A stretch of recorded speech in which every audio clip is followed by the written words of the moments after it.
बाहर गेट के हॉल से बाहर एक एग्जीबिशन आयोजित की गई है।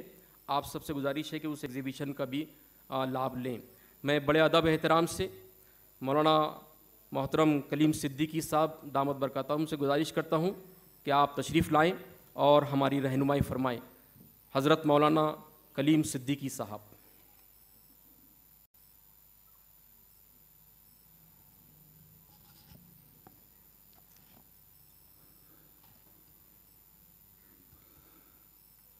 अल्हम्दुलिल्लाहि रब्बिल आलमीन अस्सलातु वस्सलामु अला सय्यदिल मुरसलीन व अला। अभियानाच्या परिचयाकडे येऊ। खरं म्हणजे हा जो लॉकडाऊन गेला होता मागच्या वर्षीचा, त्याच्यामध्ये जीवित हानी झाली। 2.5 कोटीच्या वर लोक मारले गेले, मरण पावले। 10 कोटीच्या वर लोक बाधित झाले। परंतु आर्थिक नुकसान देखील झालं। अनेक लोक बेरोजगार झाले। 6 ते 36% लोक आत्महत्या केली लोकांनी। परंतु सर्वात जास्त कशाचं नुकसान झालं माहीत आहे? विचारधारेचं, आध्यात्मिक नुकसान। लोक विचारू लागले, कुठे आहे अल्लाह, कुठे आहे देव, कुठे आहे ईश्वर, कुठे आहे भगवान? सोशल मीडियावर विचारू लागले। श्रद्धेचा अंधार हा सर्वात मोठा अंधार आहे। अंधेरे में से प्रकाश की ओर जाना क्या है? शिक्षा ग्रहण करना। जितनी हम शिक्षा ज़्यादा लेंगे, जितना हम ज़्यादा पढ़ेंगे, तो समझो हम अंधेरे से निकल कर प्रकाश की ओर जाएंगे। क्योंकि हमारे जितने भी धार्मिक स्थल हैं वो हमको ज्ञान की तरफ ही लेकर जाते हैं। I used to be there in Europe. Since from childhood, school-going children were taught. They are the group of children. They are from school, and they visited Gurudwara, they visited Buddhist temple, and they visited everywhere. And that's why we see today Mr. Sadiq Khan is the mayor of London. Mrs. Harris is Vice President of the United States. And we are still lingering behind the chair. We are still just looking for the power. We are not up to the human mind. We are not up to the human heart. What is painful being happen, how we are a reason for suffering of others just for power, just for this blindness. The reason behind that, the darkness of the mind. It is not taught well.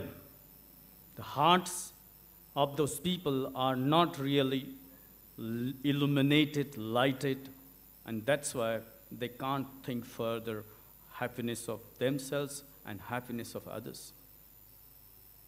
If we are human, how can we live without thinking of other people? We are social animal, not just we are living together physically. If we are really human, then we must stay connected with hearts as well.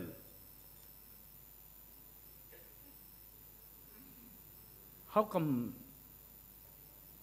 a brutal man can rape a girl of 5 years, 6 years? अज्ञानाचा एवढा प्रसार चाललेला आहे, अंधाराचा, की त्याचं मोजमाप कुणालाही राहिलेलं नाही। सर्वसामान्यांचा विषय सोडा, ज्यांनी ज्या सर्वसामान्य व्यक्तींनी तुम्हाला उंच ठरवलं, मोठं ठरवलं, तालुका अध्यक्ष असेल, जिल्हा अध्यक्ष असेल, आमदार असेल, एखादा ज्याच्या हातामध्ये काही भरपूर सत्ता आहे असा जरी एखादा व्यक्ती असेल, ते लोक सुद्धा अज्ञानाचा स्वीकार करतात। सर्वसामान्यांचा विषय सोडा, आणि अज्ञानाचा स्वीकार करून करा, तुम्ही अज्ञानाचा स्वीकार जरूर करा. त्यांची भाषा वेगळी होती, परंतु त्यांचा संदेश, तो संदेश एकच होता. आणि कुराण असं देखील म्हणतो की त्या धर्मामध्ये बिघाड केला तर धर्माच्या मानणाऱ्यांनी, स्वतःच्या स्वार्थासाठी बिघाड केला त्या धर्माच्या मानणाऱ्यांनी, आणि काय केलं, ईश्वराचं स्थान कुठेतरी बाजूला सारलं आणि स्वतःहून म्हटले आमच्या पाया पडा, तुम्हाला ईश्वरापर्यंत जायचं आहे, आमची पूजा करा. हा प्रॉब्लेम आहे. आणि हा संदेश आहे संपूर्ण मुक्तीचा संदेश आहे, संपूर्ण स्वातंत्र्याचा संदेश आहे. हा संदेश आहे ला इलाहा इल्लल्लाहचा. एका ईश्वराला माना, स्वतंत्रता, समता, बंधुता, सामाजिक न्याय, आपली जे कॉन्स्टिट्यूशन आहे, आपली जी घटना आहे, याची मूल्य आहेत. आणि माणसानं अगदी विचार करून डॉक्टर बाबासाहेब आंबेडकर, इतर लोक बसले, जगातील जे लोक होते, अगदी बुद्धिजीवी जो वर्ग होते, ते अतिशय ज्यांना ज्ञान होतं असे जे लोक आहेत, ते कुठपर्यंत पोहोचले. स्वतंत्रता, समता, बंधुता यावर आधारित एक समाज आपण निर्माण करू. काय आहे स्वतंत्रता? हे स्वतंत्रता आपण समजून घेतली पाहिजे. लोकांनी सांगितलं की स्वतंत्रता ही गुलामीपासून मुक्ती आहे. गुलामीपासून मुक्ती. माणूस स्वतंत्र केव्हा होतो? तेव्हा तो सर्व प्रकारच्या गुलामीपासून मुक्त होतो. माणसाची माणसावर लादलेली गुलामी हे सर्वात मोठी गुलामी आहे. त्याच्यावर लादलेली मानसिक गुलामी हे सर्वात मोठी गुलामी आहे. आपल्याला माहीत आहे की ते आपल्याला प्रत्येकजण आपल्याला माहीत आहे की तो हत्ती असतो, त्याला लहानपणी तो जेव्हा ते हत्तीचं बाळ असतं त्याला पायामध्ये एक दोरखंड बांधला जातो, आणि त्याच्यानंतर असं होतं की त्याला वाटतं की नेहमी तो खूप प्रयत्न करतो परंतु त्याच्यातून तो निघत नाही, आणि त्याला असं वाटतं की ते दोरखंड माझं बांधलेलं आहे, आणि नेहमी तो गुलाम बनून राहतो. तर ही जी गुलामी आहेत, माणसाचे इतर माणसावर जो अत्याचार आणि अन्याय आणि त्याच्याद्वारे जे आहेत ते गुलाम बनतात. व्यसनाची गुलामगिरी आहे. काम, क्रोध, लोभ, मोह, मत्सर, आळस, नैराश्य, परावलंबन, नकारात्मक विचार, असे कितीतरी काही गोष्टी आहेत की ज्या गुलामीमध्ये नेणाऱ्या आहेत. आणि तिथूनच जेव्हा हे आचार असे असतात, मग त्याचे विचार असे असतात, मग त्याचा परिणाम आपण पाहतो की त्याचे परिणाम समाजामध्ये दिसून येतात. अगदी पैगंबरांच्या काळात सुद्धा तेच होतं. लोक चोऱ्या करायचे, दारू प्यायचे, दरोडे मारायचे, स्त्रियांवर अत्याचार करायचे, लहान मुलींना जिवंत गाळून टाकायचे. कुठली बुराई त्या समाजामध्ये नव्हती. परंतु पैगंबर साहेबांनी काय केलं? पैगंबर साहेबांनी त्याचा उपाय काय सांगितला? त्यांनी प्रत्येकाला सेपरेट घेतलं नाही, त्याचा उपाय हाय दिला, या अय्युहन्नास, हे लोक हो, कुलू ला इलाहा इल्लल्लाह तुफ्लिहू, तुम्ही स्वीकार करा की ते अल्लाशिवाय कोणीही ईश्वर नाही, तुम्ही यशस्वी व्हाल. हे फार महत्त्वाचं आहे. जसं मी सांगितलं, पैगंबरांचं एक कार्य आहे की त्यांनी माणसाचं नातं त्या ईश्वराशी जोडलं. हे पैगंबरा, लोक तुम्हाला माझ्याविषयी विचारतात, त्यांना सांगा की मी त्यांच्या जवळ आहे. इन्नी करीब, मी अगदी जवळ आहे. तुमचा ईश्वर, तुमचा निर्माता तुमच्या प्रत्येकाच्या अगदी जवळ आहे. त्याला त्याच्यापर्यंत जाण्यासाठी तुम्हाला अनेक काही गोष्टी करायची गरज नाही. त्याच्यावर विश्वास ठेवा आणि तुम्ही त्याच्या जवळ जा. आणि हे सांगितलं गेलं की त्या सर्व प्रकारच्या ज्या गुलामगिरीमध्ये येणारे आहेत ते इला आहे. ला इला, मी कुणालाच मानत नाही, मी कुणाचीच गुलामगिरी स्वीकारत नाही. पैगंबर साहेबांनी सांगितलं, तैसा अब्दुल दिनार व अब्दुल दिरहम, दिरहम और दिनार का बंदा हलाक हो. म्हणतोय काय? ला इलाहा इल्लल्लाह, एक अल्लाह म्हणतोय. आणि गुलाम कोणाचा आहे? गुलाम पैशाचा आहे, गुलाम रुपयांचा आहे. पैसे दाखवा, जे करायचं ते करून घ्या. नागरिक असो किंवा भारताच्या बाहेरचा नागरिक असो, ती आस्था काय आहे की हे जग कोणी याचा निर्माता नाही, निर्मिक नाही. मी इथे स्वतंत्र आहे, खा प्या मजा करा. पाश्चात्य भोगवादी संस्कृती आणि नैतिकवादी व्यवस्था, अहंकारी मानसिकता, अनेकेश्वरत्व, ईश्वराबरोबर दुसऱ्यालाही ईश्वर करून टाकणे, त्यांची भक्ती, पूजा, अर्चा, आराधना आणि आज्ञापालन करणे, हे सुद्धा फार मोठं अंधकार आहे. आणि याचबरोबर नास्तिकताही की या धरतीचा कोणताही निर्मिक नाही, निर्माता नाही. अस्पृश्यता, छूतछात, ऊचनीच, मद, मोह आणि यासारखे जे विकार आहे ते आज समाजाला लागलेले आहे. आणि या विचारामुळे हे सर्व अंधकार पसरलेला आहे. हा अंधकार कसा दूर होऊ शकतो? प्रकाश एकच आहे, अंधकार अनेक आहे, अंधार अनेक आहे. आणि तो प्रकाश आपल्याला कुठून मिळू शकतो त्याबद्दल आपल्याला जर पाहायचं असेल तर मी हे सांगू इच्छितो की ज्ञान, कशा प्रकारचं ज्ञान? जो आम्हाला सन्मार्गदर्शन करतो, सरळ मार्ग दाखवतो आणि सतसत विवेक बुद्धीला चालना देणारा, माणसाला माणूस आणि ईश्वराचा दास बनविणारा, मानवाचा सेवक बनविणारा, प्रेम, आदरभाव आणि मानवता, प्रामाणिकता आणि याच प्रकारचे विचार जे आहे तो प्रकाश आहे. तो प्रकाश आम्हाला ईश्वराने दिलेला आहे. मानव जातीची बुद्धी संकुचित असते. मानव आपला विचार करून आपल्यासाठी जीवन व्यवस्था तर तो ठरवू शकतो, परंतु त्याचं जे ज्ञान आहे ते संकुचित आहे, त्याचे विचार जे आहे संकुचित आहे. आज तर असं झालेलं आहे की मी आणि माझा परिवार, माझं कुटुंब, माता पिता यांनासुद्धा लोक विचारत नाही. आपतेष्ट आणि नातेवाईक यांच्याशी लेणं देणं नाही, घेणं देणं नाही, काही संबंध नाही. हे असं जे काही आहे ते अंधकार आहे. आणि हे प्रकाश कुठून मिळेल? ईश्वराने आम्हाला अंधारात सोडलं नाही, तर ईश्वराने आम्हाला प्रकाश दिलेला आहे. आणि हा प्रकाश दोन माध्यमाने आम्हाला मिळाला. एक तर ईश्वराने आपले प्रेषित पाठवले, आपले संदेष्टा पाठवले, मेसेंजर पाठवले, आणि दुसरे आपले ग्रंथ अवतरित केले. प्रत्येक युगात, प्रत्येक क्षेत्रात हे ग्रंथ आणि प्रेषित आलेले आहे. शेवटचे प्रेषित हे हजरत मोहम्मद सल्लल्लाहु अलैहि वसल्लम आहे. हे ईश्वर नाही, हे भगवान नाही, हे ईश्वराचे प्रेषित होते.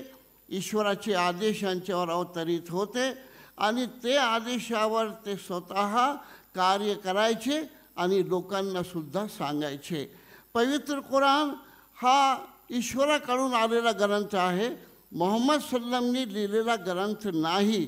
आणि हा ग्रंथ सर्व माणसासाठी आहे.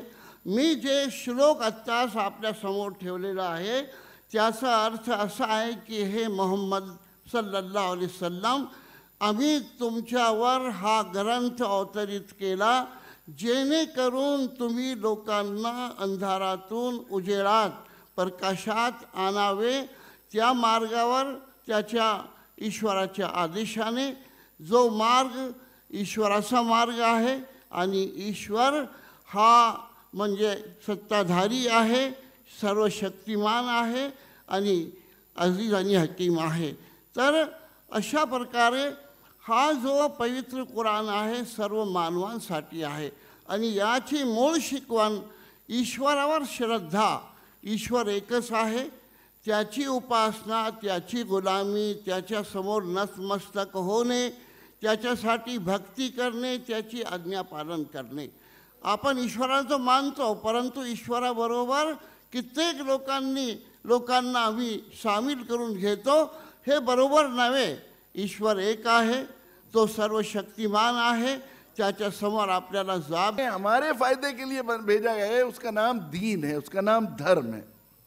पैदा करने वाला अल्लाह, कोई अला यालमन खलक व लतीफ़ुल खबीर, पैदा करने वाले से ज़्यादा कोई नहीं जानता कि हमने अपनी मखलूक को, अपनी मशीन को कैसे बनाया. एक फ़ोन बनाने वाली कंपनी है, वो उसके इस्तेमाल का सही तरीका बताएगी, कहाँ से सुनना है, कहाँ से बात करनी है, किस तरह इसको खोलना है, लॉक को खोलना है, किस तरह इससे लाइट देखनी है, किस तरह इसके तमाम फीचर्स के देखने हैं. तो वो पैदा करने वाले अल्लाह ने इंसानी सोच और इंसानी फितरत का लिहाज करते हुए अज़राए ममता और शफ़क़त, वो दीन के नाम का धर्म जिसको कहते हैं वो भेजा. एक के बाद एक सबसे पहले हज़रत आदम अलैहिस्सलाम और मैं जो है उस दीन को लेकर आए. इस दुनिया में हमें बहुत गलत फहमी होती है और आम तौर पर हमारे यहाँ बिरादरान वतन हिंदुस्तान के भाइयों को इस सिलसिले में बहुत गलत फहमी है. वो समझते हैं कि ये इस्लाम विदेशी धर्म है, और हमारे जहन में भी ये बात है कि हज़रत मोहम्मद सल्लल्लाहु अलैहि वसल्लम इस्लाम के पैगंबर नहीं है. अल्लाह के हज़रत मोहम्मद सल्लल्लाहु अलैहि वसल्लम पर इस्लाम को मुकम्मल किया गया। वो last final and up to date edition लेकर आए, जिसकी शुरुआत हज़रत आदम अलैहिस्सलाम से हुई, जो है जिनके ऊपर आदि ग्रंथ और ज़ुबुरुल अव्वलीन नाजिल किए गए। तो वो दीन पैदा अल्लाह ताला ने उससे जो है इंसानी फितरत और मिजाज ये बनाया है। मुझे जो बात अर्ज करनी है ख़ास तौर से आज के इस मुहिम के तनाजुर में, वो ये है कि इंसान की फितरत और मिजाज ये बनाया है अल्लाह ताला ने कि उसे रोशनी की ज़रूरत और रोशनी की प्यास होती है, अंधेरों से वहशत होती है। ये तो और कुरान ने जो है हमें बताया, जा बजा जहाँ भी कुरान ने अफ़मन शरह अल्लाह सदरहु लिल इस्लाम फहुव अला नूर मिन रब्बी, वो जो मालिक की तरफ से भेजा हुआ मार्ग मिशन और धर्म और दीन के तौर पर अपने नबियों के वास्ते से भेजा हुआ ज़ाब्ता और वे ऑफ लाइफ है, उसको दीन का है, उसको नूर के रोशनी के नाम से उसे कुरान ने मौसूम किया है। उसके खिलाफ जितने बातिल नज़रियात हैं, जितने अधर्म हैं, उनको जुल्मात और अंधेरे किए हैं, ये अंधेरे करार दिया है। तो जुल्मात ये आज का ज़माना जो ज़माना हो रहा है, इसमें ये ज़माना जिसमें जो है हमें ये महसूस हो रहा है आम तौर पर कि अंधेरे फैल रहे हैं और जो है धर्म से और दीन से इतनी बेतमादी पैदा हो गई है कि अक्सर जब जो है मानवता के नाम पर और इत्तेहाद और इत्तफाक के नाम पर प्रोग्राम किए जाते हैं, तो अच्छे अच्छे स्कॉलर और अच्छे अच्छे समाज सेवी आकर ये कहते हैं धर्म से उठकर मानवता की बात कीजिए। दीन से ऐसा हाल हो गया है, इस तरह हो गया दीन से दूरी और जो है धर्म के अंधेरा का ऐसा गलबा हो रहा है और ऐसा ज़्यादा दिखाई दे रहा है चारों तरफ कि इंसान को जो है एक तरह से मायूसी पैदा हो गई है। इंसान को एक तरह से मायूसी पैदा हो गई है। तो ऐसे वक्त में ये कुरान मजीद ने, इसमें मुझे ये बात अर्ज़ करनी है कि कुरान अल्लाह ताला अला याअलमु मन खलक़ वहुवल लतीफ़ुल ख़बीर, पैदा करने वाले से ज़्यादा नहीं जानता कि क्या चीज़, बनाने वाला जानता है क्या चीज़ हकीकत। दीन को कुरान ने नूर कहा है और जितने अधर्म हैं, धर्म को नूर और अधर्म को जुल्मात कहा है। तो रोशनी की जो है नेचर होती है फैलने की, अंधेरों की नेचर फैलने की नहीं होती। अंधेरों की नेचर खाली जगह होने की, खाली जगह लेने की होती, खाली जगह को बढ़ने की होती है। अंधेरे फैलते नहीं। साइंस के बहुत से स्टूडेंट यहाँ बैठे होंगे, वो सब नापना है तो उसे लाइट ईयर के नाम से मौसूम किया गया है कि रोशनी 1 सेकंड में इतना चलती है तो 1 साल में कितना चलेगी, उसका एक पैमाना बनाया गया है। तो रोशनी फैलती है, अंधेरे खाली जगह लेते हैं, अंधेरे फैलते नहीं। अंधेरे जो है वो खाली जगह लेते हैं। तो हमें अल्लाह ताला ने हज़रत मोहम्मद सल्लल्लाहु अलैहि वसल्लम के बाद हमारे ज़िम्मे ये जिम्मेदारी दी है कि ये दीन जो अल्लाह के नबी सल्लल्लाहु अलैहि वसल्लम पर मुकम्मल किया गया है और ये नूर और ये रोशनी जो है हम दुनिया में फैलाएं, ये हमारी जिम्मेदारी थी। तो हमने जिम्मेदारी को अदा नहीं किया, इसलिए अंधेरे खाली जगह ले रहे हैं। इंसान को जहाँ ये बात है, फितरत उसकी ये है कि उसे अंधेरों से वहशत होती है, वहाँ साथ साथ ये बात भी होती है कि उस अंधेरे जब ज़्यादा हो जाएं तो रोशनी की तलब बढ़ जाती है। उमूमन इस वक्त जो मायूसी की कैफियत दीन फैलाने वालों में और दीन की कोशिशें करने वालों में जो पाई जाती है, उस ज़िम्ने में मुझे बस ये बात अर्ज़ करनी है कि अंधेरे जो है, जब अंधेरों की ज़्यादती होती है, किसी चीज़ की भी कमी हो जाए तो इंसानी ज़रूरत की कोई भी चीज़ हो तो उस वक्त उसकी तलब बढ़ जाती है। हमारे यहाँ यूपी में एक ज़माने में ऐसा होता था कि बिजली बहुत ही कम आया करती थी, लाइट कभी आती थी बहुत ही ज़्यादा, और फिर वो ज़रा सी देर में जो है तार टूट जाते थे, ट्रांसफार्मर ख़राब हो जाता था। बड़ी मुश्किल से नेताओं और कोशिशों से फिर वो ट्रांसफार्मर लाया जाता था। तो जब वो ट्रांसफार्मर आता था और रोशनी जलती थी, लाइट आती थी, तो पूरे गांव में एक शोर मचता था खुशी का और नारे लगते थे। इससे मालूम होता है कि अंधेरे जब ज़्यादा हो तो रोशनी की तलब बढ़ जाती है।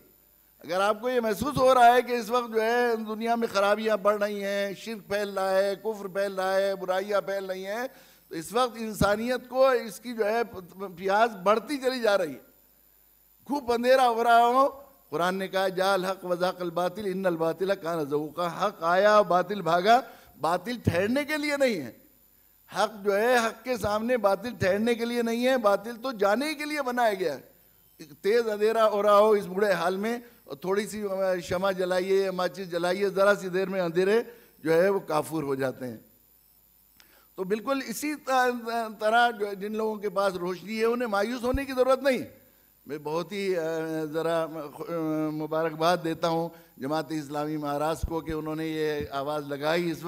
इस वक्त इंसानियत को रोशनी और अंधेरे से निकालने की शदीद ज़रूरत है, और इस वक्त प्यास भी बढ़ी हुई है आखिरी दर्जे में, खुसूसन ये मुल्क जिसमें वक्ती तौर पर जो है, जिसके बारे में अल्लाह के नबी सल्लल्लाहु अलैहि वसल्लम ने इरशाद फरमाया कि मुझे हिंदुस्तान की मिट्टी से मोहब्बत की खुशबू आती है।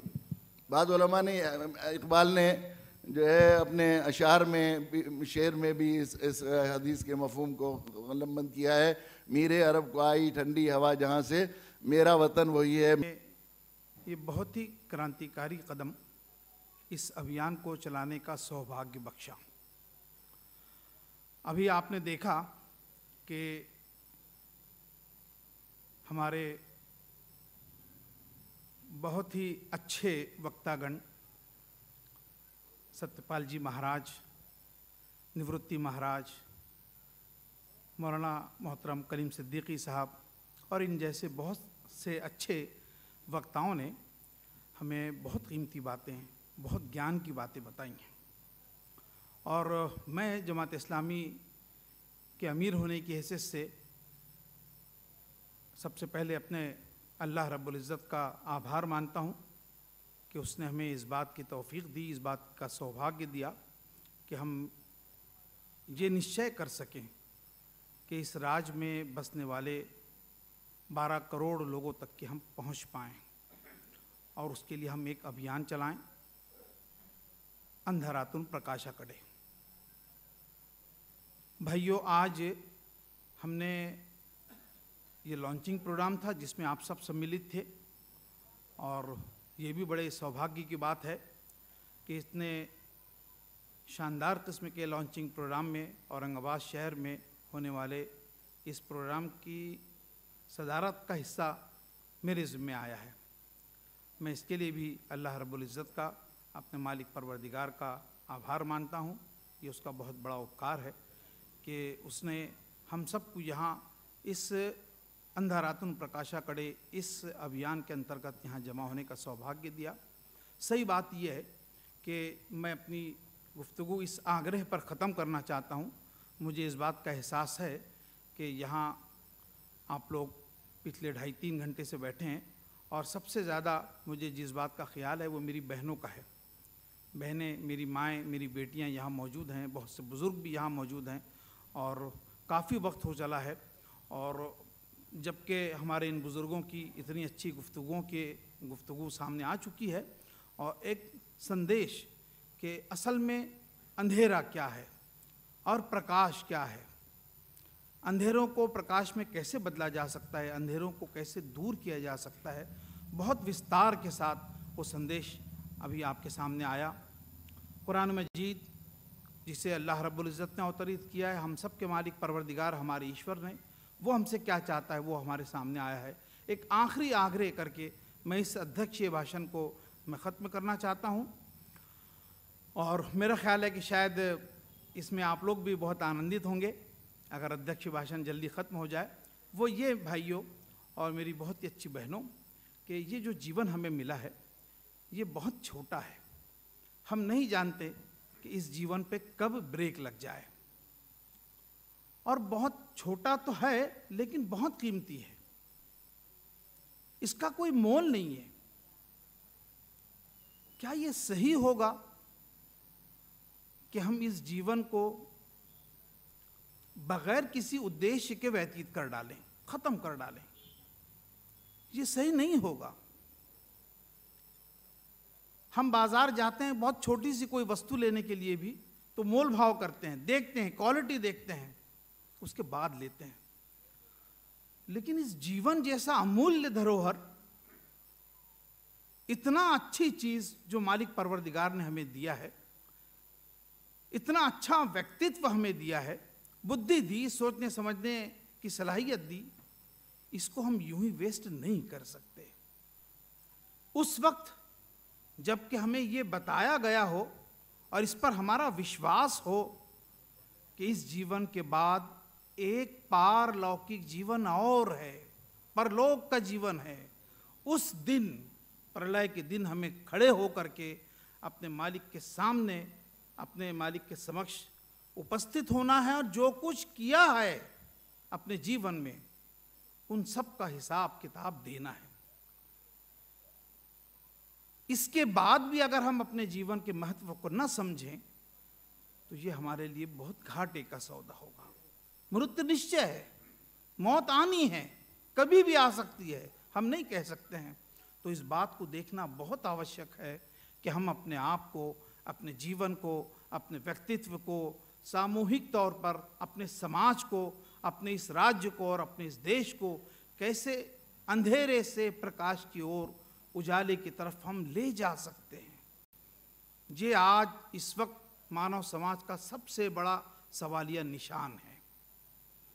इसको हमें देखना चाहिए, सर्च करना चाहिए और इतना महत्वपूर्ण जीवन जो हमें मालिक ने दिया है उसको सलीके के साथ साकार करना ये वक्त की ज़रूरत है, सबसे अहम आवश्यकता है।